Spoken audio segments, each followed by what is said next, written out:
میں افریقہ کے غریب ملکوں میں گیا ہوں، جنگلوں میں صحراؤں میں پھرا ہوں، تو ان کے زندگی دیکھ کر حیرت ہوتی ہے۔ ان کو آج کی دنیا کی کسی چیز کی کوئی خبر نہیں، آج بھی ان کے گھر میں روشنی کا کوئی انتظام نہیں، چاند کی روشنی ان کی روشنی ہے، رات کو ان کے گھروں میں چراغ بھی نہیں جلتے۔ میں ایسے ملکوں میں گیا ہوں۔ لیکن اگر زندگی خوبصورت ہے تو رات میں بھی سورج نظر آئے گا اور دن میں بھی چاند نظر آئے گا۔ اگر زندگی اداس ہے، زندگی ویران ہے، زندگی میں بیوٹی نہیں ہے، تو آپ کو انگلینڈ بھی سب صحرا نظر آئے گا، آپ کو خوبصورت اسکاٹ لینڈ کی وادیاں دیکھ کر بھی مزہ نہیں آئے گا، کیونکہ یہاں کچھ گڑبڑ ہے۔ تو میرے رب نے کہا لقد، یقیناً، ڈیفینیٹلی، نو ڈاؤٹ، کان لکم، تمہارے لیے فیصلہ ہو چکا ہے، ہوگا نہیں، کان لکم، تمہارے لیے فیصلہ ہو چکا ہے۔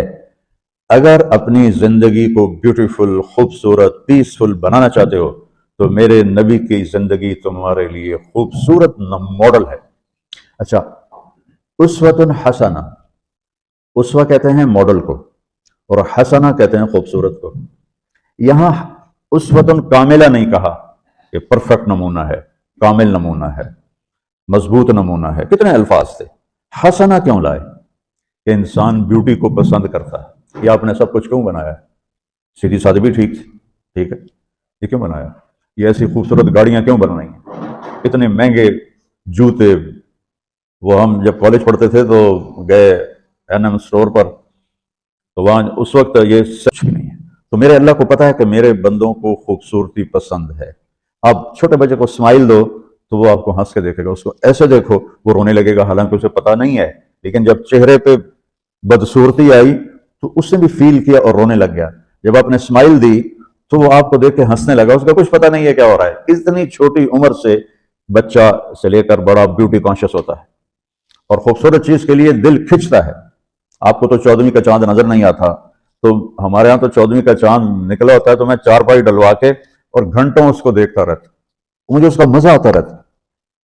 تو اللہ تعالیٰ فرما رہا ہے اگر زندگی کو خوبصورت بنانا ہے تو صرف میرے نبی کی زندگی ہے، اسوہ، ماڈل۔ حسنہ کسے کہتے ہیں؟ حسنہ کا عام مطلب حسین، حسن، خوبصورتی ہے، لیکن حسنہ چہرے پر تل جو ہوتا ہے، جو چہرے کو خوبصورت بنا دیتا ہے۔ آپ نے دیکھا کبھی جن کے چہروں پہ کوئی ایک تل ہو تو وہ چہرہ بڑا بیوٹیفل نظر آتا ہے، پرکشش نظر آتا ہے۔ تو حسنہ چہرے کے اس ڈاٹ کو، کالے ڈاٹ کو کہتے ہیں جس سے چہرے کی بیوٹی بڑھ جاتی ہے۔ تو میرا اللہ کہہ رہا ہے اگر تم نے اپنے چہرے پہ تل سجانا ہے، ڈاٹ جس سے آپ حسین لگتے ہیں، تو میرے نبی کی زندگی اپنا لو۔ اس سے خوبصورت لائف آپ کو کہیں نہیں ملے گی۔ وہ خوبصورتی اگر مجھے مل گئی، آپ کو مل گئی، تو آپ کی دنیا بھی بن گئی، آخرت بھی بن گئی۔ پوری زندگی پر آنے کے لیے میں صرف 2 حدیثیں آپ کو سناتا ہوں، صرف 2 حدیثیں میں کر لوں، آپ کر لیں، آپ کی پوری لائف 180 پہ چلی جائے گی اور آپ کے اندر خوشیوں کی لہریں دوڑیں گی، مزہ لیں گے، بھوک میں بھی مزہ لیں گے۔ ہماری پاکستان کی سزوکی جس کا کوئی ٹائر بھی ٹھیک نہیں ہوتا، اسٹیئرنگ بھی ٹھیک نہیں ہوتا، اس میں بھی بیٹھو گے تو مزہ لو۔ صرف 2 حدیثیں میں آپ کو سناتا ہوں۔ میرے نبی نے فرمایا معاذ الا انبئک بملاک ھذا کلہ، اب پہلی حدیث سنا رہا ہوں۔ معاذ، تمہیں اپنے دین کی سمری بتاؤں؟ 30 پارے قرآن، 10 لاکھ حدیثیں، اور بتانے والا طارق جمیل نہیں، اللہ کا نبی ہے، کہ تمہیں سمرائز کر کے دوں اپنی شریعت؟ ان کا جی ماں ہوا، وہ کیا ہے؟ تو آپ نے زبان باہر نکالی، یہ نشان بنایا کینچی کا اور یوں کیا، پھر کہا کف ھذا، اپنی زبان پہ قابو رکھنا سیکھ لو، اپنی زبان کو سنبھال لو۔ کینچی بنائی، کینچی، کاٹ دو۔ اچھا، یہ جو ایکشن کر کے بتانا ہوتا ہے یہ چھوٹے بچے کے لیے ہوتا ہے۔ ہم چھوٹے بچے کو جب کوئی چیز سمجھاتے ہیں تو ایکشن کر کے سمجھاتے ہیں۔ یہ کون ہے؟ معاذ بن جبل۔ آپ نے فرمایا قیامت کے دن میری امت کے علماء کا جھنڈا معاذ بن جبل کے ہاتھ میں ہوگا۔ یہ وہ شخص ہے، اور یہ وہ شخص ہے جو اللہ کے نبی کی زندگی میں فتویٰ دیتے تھے، صحابہ حضور کے ہوتے ہوئے ان سے فتویٰ لیتے تھے۔ یہ وہ شخص ہے، یہ وہ شخص ہے 1,24,000 صحابہ میں واحد آدمی ہے جس کو آپ نے کہا یا معاذ انی احبک، اے معاذ میں تم سے پیار کرتا ہوں۔ واحد آدمی اکیلا. اور میں کوئی 7-8 سال پہلے اردن گیا تو میں اربد ان کی قبر کی زیارت کے لیے گیا. میں جب انٹر ہوا اس وقت ان کو وفات پائے 1418 سال ہو چکے تھے. 1418 سال ہو چکے تھے. میں ان کے قبر پہ کھڑا ہوا، خوشبو ہی خوشبو تھی. قبر پہ کپڑے پڑے ہوئے تھے. میں سمجھا یہ چادروں سے خوشبو آ رہی. میں تو ایک آدمی اور وہاں کھڑا میری حیرت کو سمجھ گیا. کہا خوشبو سونگ رہے ہو؟ میں نے کہا ہاں سونگ رہا ہوں. مجھ سے کہنے لگا چادروں سے آ رہی ہے؟ میں نے کہا ہاں. کہا سونگو. تو میں نے چادروں کو سونگا. کسی ایک میں نہیں تھی. پھر اس صاحب نے مجھے بتایا کہ یہ اس قبر سے ہر وقت خوشبو آتی. 1418 سال ہو گئے اور اس بندے کی قبر سے خوشبو آ رہی ہے. اس کو ایسے سمجھایا جیسے معصوم بچے کو. ایسا کیوں کیا؟ کہ یہ مشکل ترین کام ہے. آپ کے یہ موٹر ویز پر کتنے بڑے بڑے ٹرالے چل رہے ہوتے ہیں، ان کو بریک لگانا آسان ہے. کتنے بڑے بڑے کروز میں نے کئی دفعہ سفر کیے تو ان کو بریک لگانا آسان ہے. اور 380 کو بریک لگانا آسان ہے، اس کا وقت کو بریک لگانا بڑا مشکل. اللہ نے اس پر 32 تالے لگائے، 32 دانت. اس کے اندر رکھ، اس کو اندر. اوپر مین گیٹ لگایا، اسے بند کر کے رکھ. اور فرمایا من کان یؤمن باللہ والیوم الاخر فلیقل خیرا او لیسکت. جو آخرت پر اور اللہ پر ایمان رکھتا ہے وہ اچھی بات کرے، اور اگر زبان پہ کوئی غلط آنے لگے تو خاموش ہو جائے. غیبت، بیک بائٹنگ، ٹونٹنگ، طنز، الزام، گالیاں. ہمارے یہاں تو گالیاں بھی بڑی سپر کلاس گالیاں ہوتی. تو اس سے اللہ اکبر کا مطلب ہے ہمارے یہاں تو گالیاں بھی ایسی نکالتے ہیں کہ شیطان بھی کانپ اٹھتا ہے. تو اس کو روک لو. یہ ایک حدیث آپ کے لیے پورے، اور آپ نے کیا کہا؟ یہ میرا پورا دین کی خلاصہ ہے، سمری ہے پورے دین کی. زبان کی حفاظت. آپ نے ابو ذر سے کہا ابو ذر تمہیں 2 باتیں بتاتا ہوں. قیامت کے دن پوری قیامت کے انسان ایسا عمل ان کے پاس نہیں ہوگا جو میں تمہیں 2 باتیں بتانے لگا ہوں. اور ان کا اتنا بڑا وزن ہے کہ کسی بڑے سے بڑی نیکی کا وزن بھی اس کے برابر نہیں ہوگا. تو ابو ذر نے پوچھا جی کیا ہے؟ فرمایا ایک اچھے اخلاق اور ایک زبان کی حفاظت. ابو ذر مہینہ کسی سے بات نہیں کرتے تھے. پورا مہینہ گزر جاتا تھا کسی سے بات نہیں کرتے تھے کہ زبان سے کوئی غلط بول نہ نکلے. یہاں گھروں میں لڑائیاں کیوں ہیں؟ زبان کا بول ہے. یہاں بچوں کی طلاقیں کیوں ہو رہی ہیں؟ زبان کا غلط بول ہے. ماں باپ کیوں ہرٹ ہو رہے ہیں؟ اولاد کی بدتمیزی اور زبان کا بول ہے. زبان کا بول سینہ کاٹ کے رکھ دیتا ہے. ہمارے پاکستان میں نا بسوں کے پیچھے عجیب جملے لکھے ہوتے ہیں. تو چکور ایک پرندہ ہے، میں نے زامبیا میں دیکھا، جنگل میں مجھے انہوں نے دکھایا. بڑی خوبصورت چال چلتا ہے ایسے بڑا مست ہو کے. تو جب کوئی نئی بس ہوتی ہے تو اس کے پیچھے لکھا ہوتا ہے ویک ٹور چکوری دی. تو چکوری کی چال دیکھو، بس کو چکوری بنا دیا اور چکوری جا رہی. جب پرانی ہوتی ہے تو لکھا ہوتا ہے ہارن دے کر پاس کرے. جب تھوڑی اور پرانی ہوتی ہے تو لکھا ہوتا ہے یا پاس کر یا برداشت کر. اور جب وہ اور پرانی ہوتی ہے تو اس کے پیچھے ایک ملنگ بنا ہوتا ہے، لکھا ہوتا ہے نہ چھیڑ ملنگان. یہ تو فضولیات ہیں. اب میں اصل بتاتا ہوں. تو میں سفر میں تھا اور پڑھ رہا تھا، تو میں پڑھتے پڑھتے تھک گیا. میں نے کتاب بند کی تو ہم ایک بس کو کراس کر رہے تھے. تو اس کے پیچھے ایک جملہ لکھا تھا، وہ آپ کو سنانا ہے. لکھا ہوا تھا دل، اس کے آگے لکھا تھا برائے فروخت، for sale, heart for sale. نیچے لکھا تھا قیمت، آگے لکھا تھا ایک میٹھا بول. ایک میٹھا بول. اور میٹھے بول پر اپنے ماں باپ کے دل خرید سکتے ہیں، بھائیوں کے بہنوں کے خرید سکتے ہیں، بیگم کے خرید سکتے ہیں، بیگم خامند کا خرید سکتی ہے، بچوں کا دل آپ خرید سکتے ہیں، بچے ماں باپ کا دل خرید سکتے ہیں. اور اللہ نے مجھے 2 دفعہ یوں دنیا پھرائی ہے. ایسے 100 کے قریب ملکوں میں اللہ مجھے لے کر گیا ہے. نمازی بھی بہت، مسجدیں بھی بہت، حاجی بھی بہت، داڑھی والے بھی بہت، پگڑی والے بھی بہت، لیکن اس کو سنبھالنے والا ملتا ہی کوئی نہیں کہ جو اس پہ قابو پاتا ہو. آپ کی لائف بیوٹیفل نہ ہو تو مجھے کان پکڑا دے. کیوں کہ میں نبی کے وعدے کے پر بات کر رہا ہوں. تو معاذ کہنے لگے یا رسول اللہ زبان کے بول پر بھی پکڑ ہوگی؟ میں کہا تیرا بھلا ہو جائے، سب سے زیادہ جہنم میں گرانے والی زبان ہوگی. زبان ہوگی. ایک حدیث ایک اور سناتا ہوں مختصر کر کے، کیونکہ 20 منٹ پر مجھے بات ختم کرنی.